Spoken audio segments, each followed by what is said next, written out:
Oh, hey YouTube, how you doing?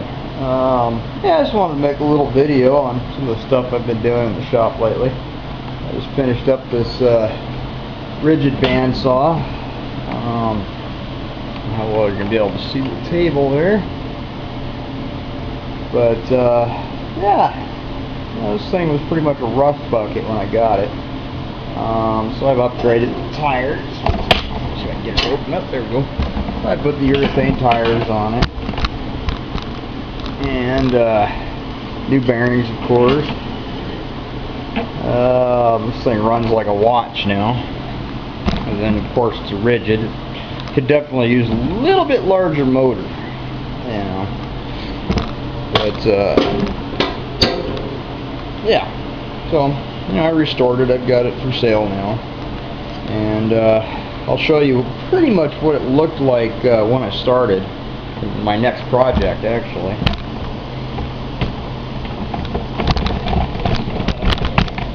Tripod up there. Yeah, I got a bunch of crap on it right now. This is the joiner that goes along with it, or that I got with it. I'm selling them separately. My shop's a little bit of a mess right now. Of course, it always is. But yeah, this is pretty much what that bandsaw looked like. You can see how rusty, nasty this thing is. Yeah, I used the electrolysis process to do this. You know, in the past I've done just hard labor, you know, elbow grease. I'll show you the table saw that I've done. It's one of the first ones that I really worked on here in the shop. Try to get some light on it. Light in.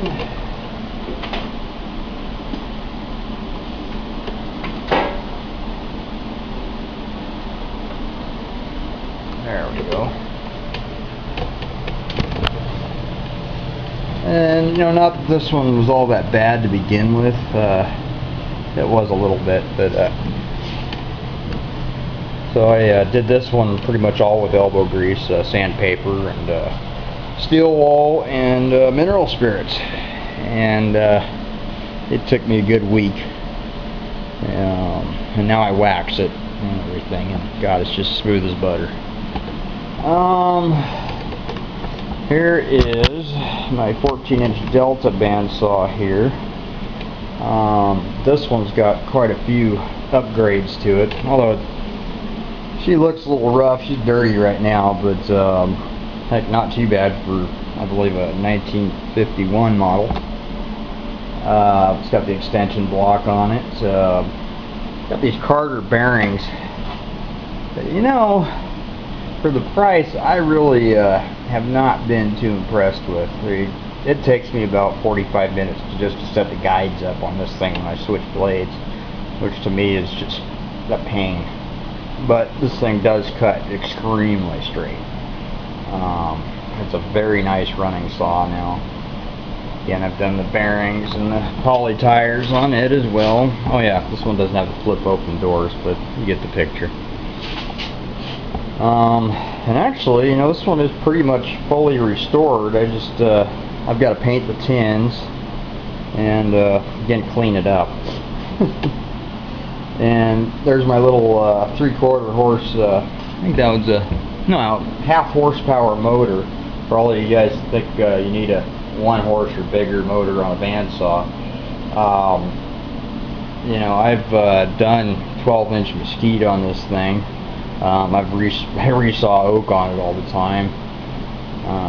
Like I say, this one runs really well with what it's got. I have no power issues with it at all.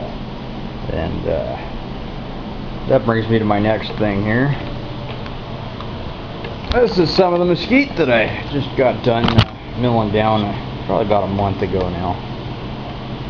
So you can see, I know my camera's not the greatest quality. I'm a low-tech redneck here.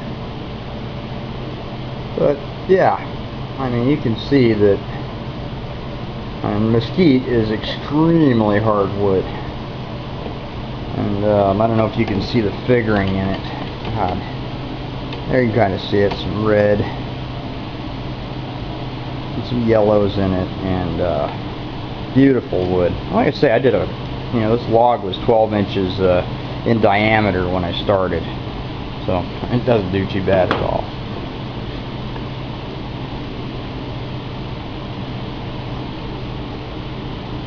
And so yeah, it's my mesquite. And let's see, what else can we show you? Oh yeah, this is a Craftsman planer I picked up a while back. Getting ready to do a setup on it. I need to plane some wood so I can make some cutting boards. And there's the old Delta joiner. This sucker works like butter. It's got